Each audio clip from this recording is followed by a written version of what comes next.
सगळ्या महिलांना विचारतात मिळाले की नाहीत पैसे तुम्हाला, तू काय घरनं पैसे आणलेस तुझ्या? एक तर सरकार स्थापन करतानाच 50 खोके घेतलेस, म्हणजे गद्दाराला 50 खोके आणि बहिणीला फक्त 1500. फोडाफोडी करताना लाज नाही वाटली, गद्दारी करताना लाज नाही वाटली? मग जो आमचा लढा आहे तो मुसलमानांविरुद्ध आहे का? असं मला एक वाक्य शिवसेना प्रमुखांच्या भाषणातलं काढून दाखवा की सगळे मुस्लिम आपले शत्रू आहेत. नाही, जो कोणी माझ्यासोबत येईल तो माझा आहे. तो असेल हिंदू असेल, मुस्लिम असेल, ख्रिश्चन असेल, शीख असेल, कोणी असेल. माझ्या डोक्यामध्ये काहीतरी अशी वेडीवागडी स्वप्न नाही पडत आहेत की मी मुख्यमंत्री झालो, मी पुन्हा येणार आहे. तेव्हाच यायचं नव्हतं, तर पुन्हा कशाला येईल? त्यात आमचंच पाप आहे. कोणी तुम्हाला ओळखत नव्हतं तेव्हा तुम्हाला खांद्यावर बसून आम्ही नेलं, हे आमचं पाप आहे. पण जेव्हा गरज होती तेव्हा तुम्ही आमचा खांदा वापरलात, म्हणजे खांद्याचे दोन्ही अर्थ होतात. तेव्हाही तुम्हाला दिला, आताही तुम्हाला द्यायची इच्छा आहे राजकारणामध्ये.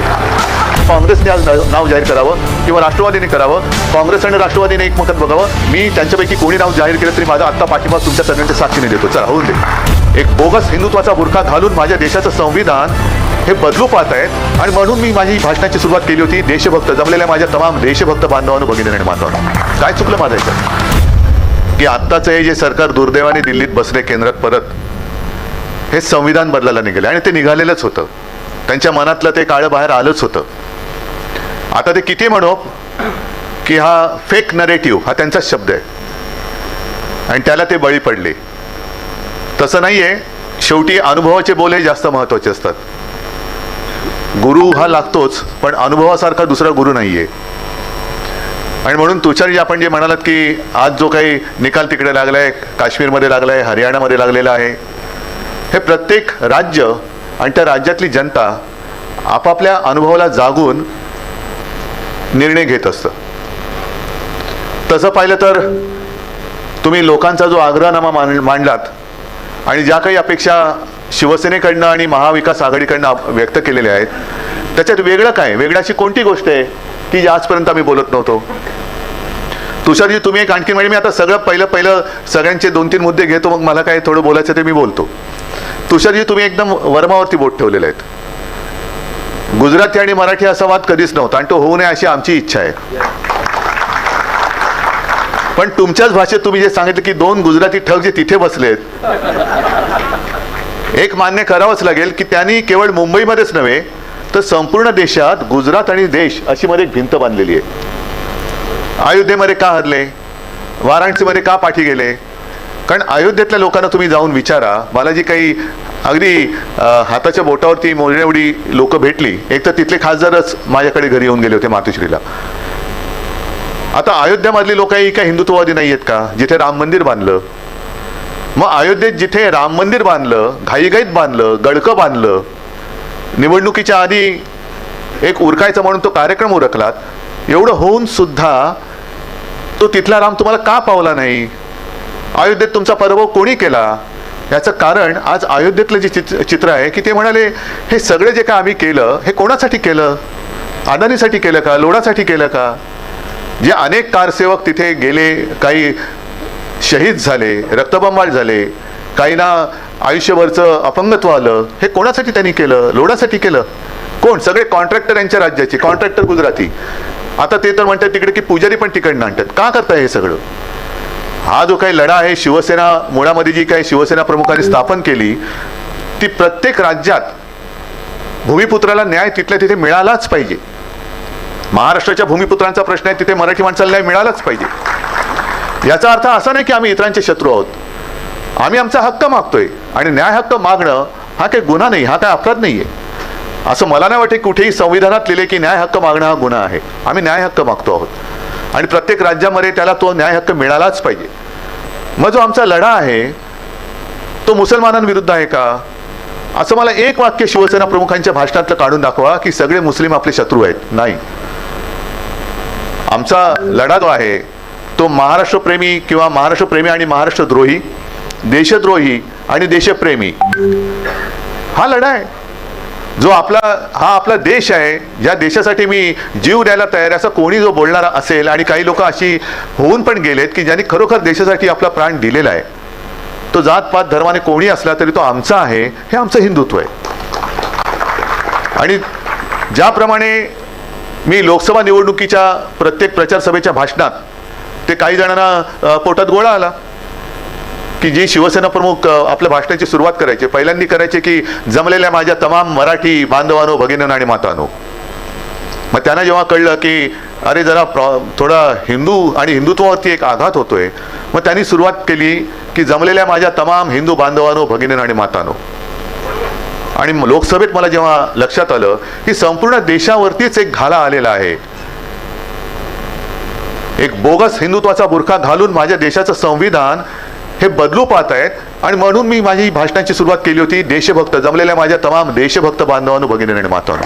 काय चुकलं माझं याच्यात? काय देशभक्तांमध्ये हिंदू येत नाही, देशभक्तांमध्ये मुसलमान येत नाही, ख्रिश्चन जे कोणी असतील ते येत नाही त्याच्यामध्ये? आज सुद्धा महाराष्ट्र रक्षणासाठी, महाराष्ट्र धर्माच्या रक्षणासाठी जो कोणी माझ्यासोबत येईल तो माझा आहे. तो असेल हिंदू असेल, मुस्लिम असेल, ख्रिश्चन असेल, शीख असेल, कोणी असेल, गुजराती आहेत. महाराष्ट्र रक्षण करणं, महाराष्ट्राचा धर्म राखण्यासाठी म्हणून जो कोणी आपल्या सोबत येत असेल तो आम्हाला पाहिजे. कारण हे संकट फार मोठं आहे. जो एक तुम्ही नवीन महाराष्ट्र घडवण्याची अपेक्षा व्यक्त केली, नवीन महाराष्ट्र घडवण्याची गरजच नाहीये. माझ्या महाराष्ट्राचं जे स्वत्व आहे ते टिकवलं तरी माझा महाराष्ट्र कित्येक पावलाने अनेक इतर बाकीच्यांपेक्षा पुढारलेला आणि सुधारलेला माझा महाराष्ट्र आहे. ते स्वत्व टिकवा फक्त, बाकी काही नको. नवीन महाराष्ट्र घडवणार म्हणजे काय घडवायचं? काही नाही. आपलं जे स्वत्व आहे, मला एक सांगा, तुम्ही कोणतेही क्षेत्र घ्या, क्रांतिकारकांचं क्षेत्र घ्या, साधू संतांचं घ्या, समाज सुधारकांचं घ्या, कलाकारांचं घ्या, साहित्यिक आहेत, सगळे आहेत, अगदी जवान आहेत, असे एक क्षेत्र सांगा की जिथे इतर राज्यांपेक्षा माझा महाराष्ट्र मागे आहे. कोणतंच नाहीये. माझा महाराष्ट्र प्रत्येक क्षेत्रात हा पुढे आहे. हा आपला महाराष्ट्र आहे, माझा महाराष्ट्र आहे. आणि असा महाराष्ट्र प्रत्येक काय म्हणून आम्ही या दोन ठगांची गुलामगिरी स्वीकारायची? कोण लागतं तुम्ही आमचे? दुर्दैवाने तुम्ही तिकडे बसलात, आमचंच पाप आहे. कोणी तुम्हाला ओळखत नव्हतं तेव्हा तुम्हाला खांद्यावर बसून आम्ही नेलं, हे आमचं पाप आहे. हे मी जाहीररित्या मला कबूल करावं लागते. हे दुर्दैव आहे. पण जेव्हा गरज होती तेव्हा तुम्ही आमचा खांदा वापरलात. म्हणजे खांद्याचे दोन्ही अर्थ होतात. तेव्हाही तुम्हाला दिला, आताही तुम्हाला द्यायची इच्छा आहे राजकारणामध्ये. आता सुद्धा आमची इच्छा आहे की राजकारणात तुम्हाला खांदा द्यावा. जनता वाटच बघते. पण ही जी काय एक मतलबीपणा आहे, हा मतलबीपणा तुमचा लपून नाही राहिलेला. वापरा आणि फेकून द्या. कशासाठी? काय? कोण तुम्ही आहात? कोण? काय म्हणून तुम्हाला देश पाहिजे? आणि देशातली लोकशाही का तुम्हाला संपवायची? जर लोकशाही नसती तर तुम्ही निवडून आला असतात का? आज निवडून आल्यानंतर तुम्ही जी काही लोकशाही खतम करण्याची भाषा करता आहात आणि नवी तशी पावलं टाकता आहात, ही पावलं ही आता लोकांनी ओळखली पाहिजेत. लोकांचा आग्रहनामा मला मान्य आहे, पण नुसता आग्रहनामा करून चालणार नाहीये. तुम्ही आग्रहनामा काय वाचलात आत्ता? आणि ठीक आहे, मला मतं पाहिजेत, मी म्हणतो सगळ्याच्या सगळा आग्रहनामा जसा आहे तसा मंजूर. पण हा आग्रह जसं जनता आमच्याकडनं धरते तसं जनतेकडे माझा आग्रह आहे की पहिल्या प्रथम हे जे काही सरकार आहे, घटनाबाह्य सरकार आहे, ते तुम्ही घालवा. हा माझा आग्रह तुम्ही मान्य केलात तर मी तुमचा आग्रह मान्य करण्याच्या परिस्थितीत येऊ शकेन ना. एकतर्फी आग्रह होऊच चालत नाहीये. कारण मला काय पाहिजे? मी एक 1.5 महिन्यापूर्वी षण्मुखानंद हॉलमध्ये महाविकास आघाडीचा जो कार्यक्रम झाला तेव्हा जे जाहीर केलं तेच सांगतो. कारण उल्काताई तुम्ही बोललात की महाविकास आघाडीमध्ये जर काही वाद होणार नसेल तर, मी तेव्हाही बोललो, आत्ताही बोलतो, काँग्रेसने आज नाव जाहीर करावं किंवा राष्ट्रवादीने करावं. काँग्रेस आणि राष्ट्रवादीने एकमत बघावं. मी त्यांच्यापैकी कोणी नाव जाहीर केलं तरी माझा आत्ता पाठिंबा तुमच्या सगळ्यांच्या साक्षीने देतो. चला होऊन दे. कारण मुळामध्ये मला माझा महाराष्ट्र प्यार आहे. मला महाराष्ट्राचं हित साधायचंय. माझ्या डोक्यामध्ये काहीतरी अशी वेडीवागडी स्वप्न नाही पडत आहेत की मी मुख्यमंत्री झालो, मी पुन्हा येणार आहे, तेव्हाच यायचं नव्हतं, तू पुन्हा कशाला येईल. पण महाराष्ट्र वाचवण्यासाठी जे करता येणं गरजेचं आहे ते मी केल्याशिवाय राहणार नाही, हा माझा निर्धार आहे. आणि त्याच्या आड जर ही लोक येणार असतील काळ्या मांजरासारखी तर त्यांच्या पेकाटात लाथ घालणार नाही असं कोणी समजू नये. मला घालावीच लागेल. हा जो काही एक आपण निर्धार केलेला आहे, वज्र निर्धार, तो फार महत्वाचा आहे. आणि तुम्ही सगळेजण सगळ्या संस्था ह्या स्वयंसेवी संस्था आहेत. म्हणजे तुमचं याच्यामध्ये स्वार्थ नाही. स्वार्थ काय आहे? तुमचा तरी काय आणि आमचा तरी काय? स्वार्थ आपला एकच आहे की माझा महाराष्ट्र आणि माझ्या महाराष्ट्राच्या पुढच्या पिढ्या ह्या स्वाभिमानाने जगल्या पाहिजेत. या दोन ठगांच्या गुलामगिरीमध्ये त्या जगू देणार नाही, हा वज्र निर्धार आपला असला पाहिजे. आम्ही नाही गुलामी पत्करणार. काय म्हणून पत्करायची? आणि मग त्याच्यानंतर जो काही एक मुद्दा येतो ना की मग हिंदुत्व म्हणजे काय, मुस्लिम म्हणजे काय, ख्रिश्चन म्हणजे काय. मग काही जण मला म्हणतात की तुमचं हिंदुत्व हे प्रबोधनकारांचं हिंदुत्व आहे. असं नाही आहे. हिंदुत्व हे हिंदुत्वच आहे, पण काळानुसार त्याच्यामध्ये काही भूमिका घ्याव्या लागतात. जे काही मी बोलतोय की मला शेंडी जानव्याचं हिंदुत्व मंजूर नाही, हे माझं वाक्य नाही आहे, बाळासाहेबांचं वाक्य आहे. मला देवळात घंटा बडवणारा हिंदू नको, हे माझं वाक्य नाही आहे, माझ्या बाळासाहेबांचं, माझ्या वडिलांचं वाक्य आहे. पण काळानुसार जर का बघाल तर प्रबोधनकार म्हणजे माझे आजोबा हे ज्या काळामध्ये काम करत होते त्या काळामध्ये एकतर पारतंत्र्य होतं. हिंदू समाज हा बऱ्याचशा बुरसटलेल्या रूढी परंपरांमध्ये अडकलेला होता, बऱ्याच बुरसटलेल्या होत्या. ते हिंदुत्व मला मान्य नाही आहे, अजिबात नाही आहे. आणि माझ्या वडिलांनाही ते नव्हतं, बाळासाहेबांनी नव्हतं. पण तेव्हा ते बुरसटलेले हिंदुत्ववादी यांच्या विरुद्ध माझे आजोबा लढले. जो लढा डॉक्टर बाबासाहेब आंबेडकरांनी दिला तसाच लढा माझ्या आजोबांनी दिला. नंतर शिवसेना प्रमुखांचा काळ आला. आम्ही भाजपच्या नादी लागलो होतो. त्यांनी एक जे वातावरण केलं ते आज सुद्धा वातावरण तेच आहे. त्या वातावरणात ते बाहेर आपल्याला आणू इच्छित नाहीयेत.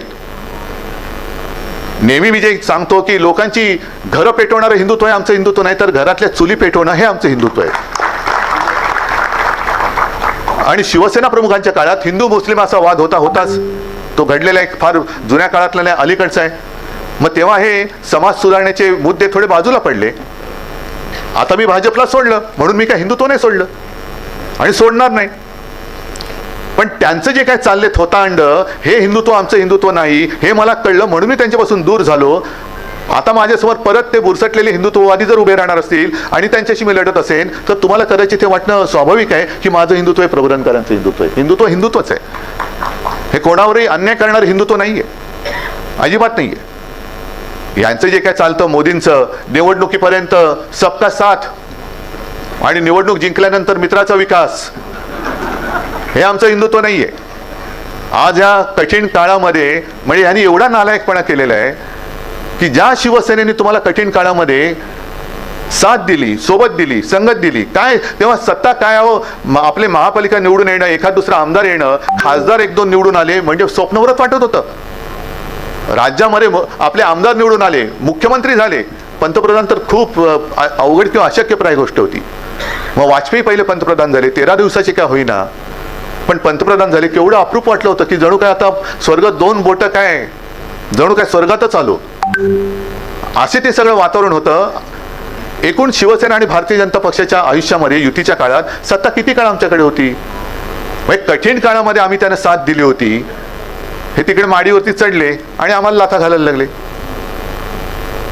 हा जो काही आपमतलबीपणा आहे हा देशाला म्हणजे केवळ आपल्यालाच नाही तर देशाला घातक आहे, संपूर्ण देशाला घातक आहे. आणि म्हणून तुम्ही संस्था ज्या काम करतात निस्पृहपणाने, काय व्हायचं मला काही नको रे, पण तुझं वाईट होऊ नये ही माझी इच्छा आहे, ही माझी तळमळ आहे. तुमचं लोक का ऐकतात? कारण त्यांना माहिती आहे हा मत मागायला नाही येत, हा माझं मत बनवायला येतो. मत बनवणं आणि मत मागणं ह्याच्यामध्ये फरक आहे. तुम्ही मत बनवणारी लोक आहात आणि त्यामुळे तुमचं महत्व फार मोठं आहे.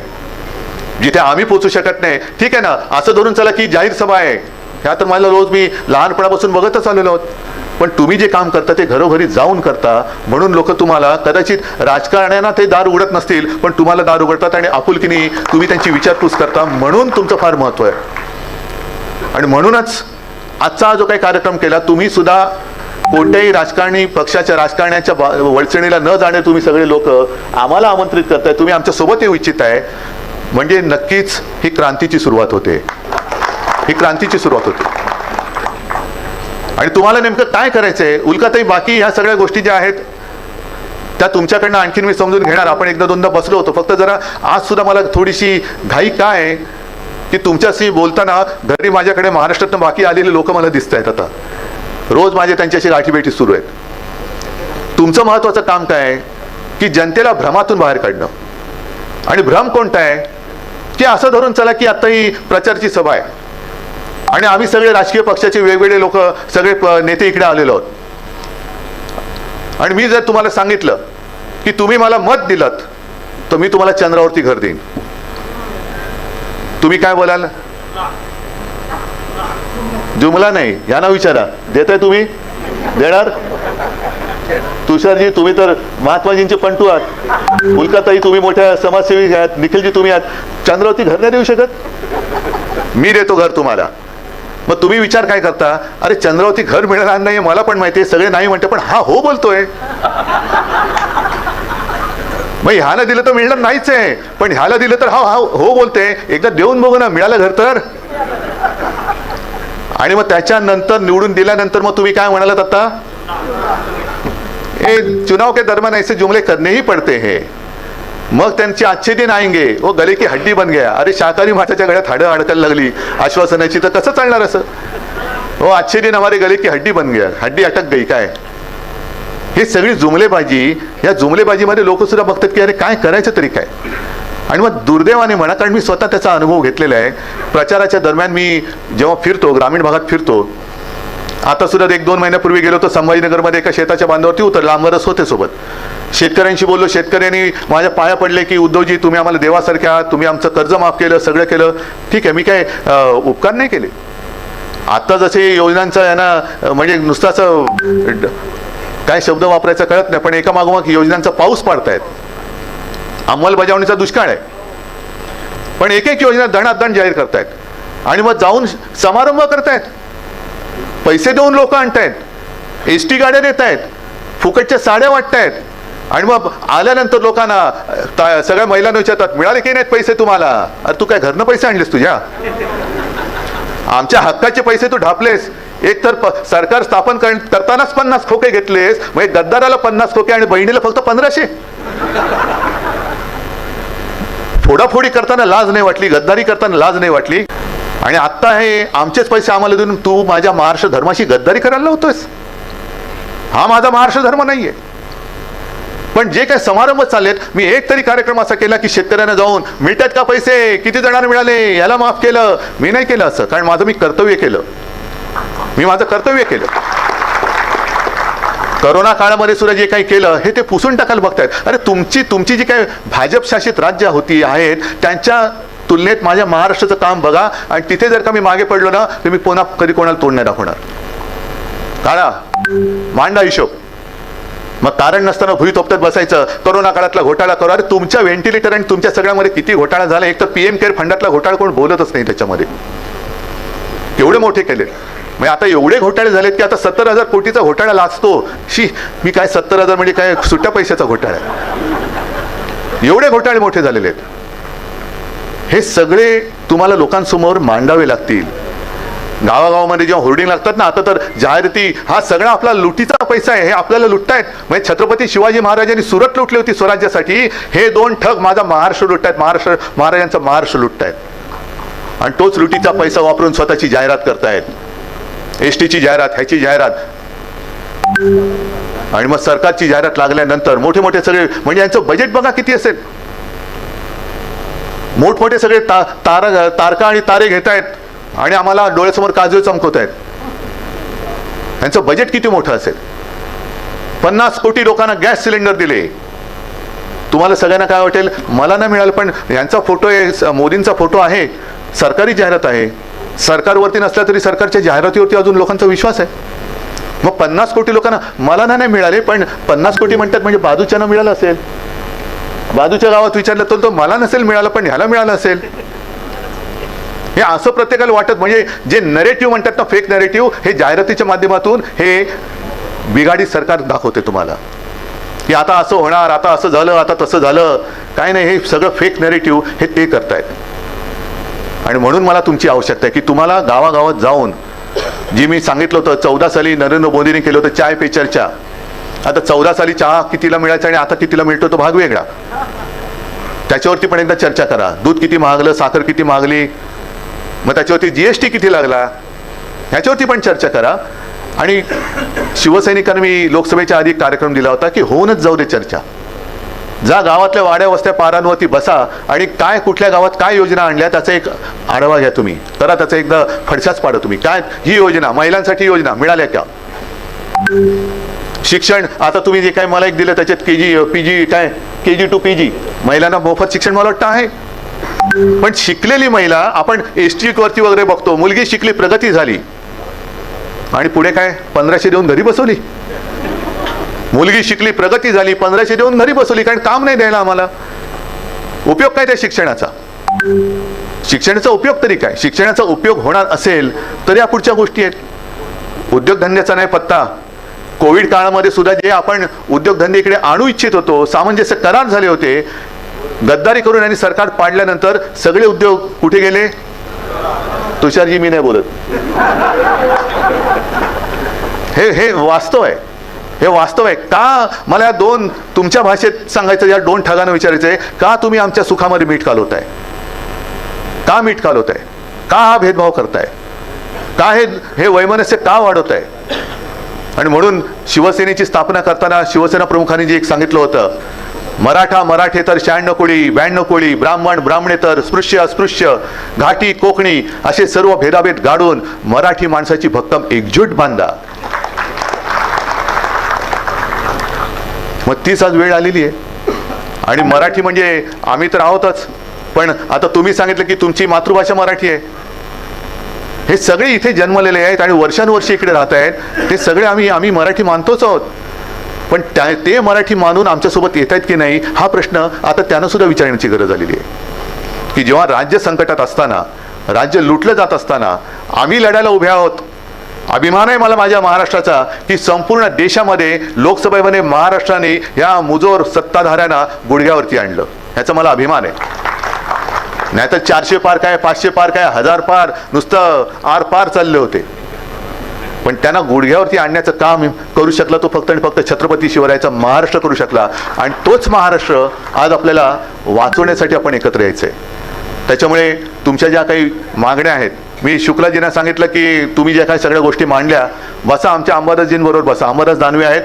वचननामा, आम्ही जाहीरनामा आग्रहनामा म्हणतच नाही, आमचा वचननामा असतो. जे बोलतो ते करून दाखवतो आणि जे करणार असतो तेच बोलतो. तर तुम्ही जरूर त्या मागण्या आमच्याकडे द्या. त्याच्यावरच्या योजना काही असतील, धोरणं, एक मला आवडला शब्द, योजना आहेत पण धोरणं नाहीत. हा एक आवडला मला शब्द, योजना आहेत. आणि योजना म्हणजे कशा? हेच मोफत साडी वाट, 1500 रुपये दे, हे आहे, पण हे धोरणात्मक नाही आहेत ना. लोकांना दुर्गामी परिणामाचं काय होणार आहे? किती काळ माझी बहीण 1500 रुपये घेऊन तिच्या बेकार भावाला सांभाळणार आहे? किती काळ माझी आई 1500 रुपये घेऊन तिच्या मुलाला सांभाळणार आहे, बेकार मुलाला, ज्याला नोकरी नाहीये? घर कसं चालवणार? मुलाचं शिक्षण कसं करणार? आम्हाला हक्काचं पाहिजे.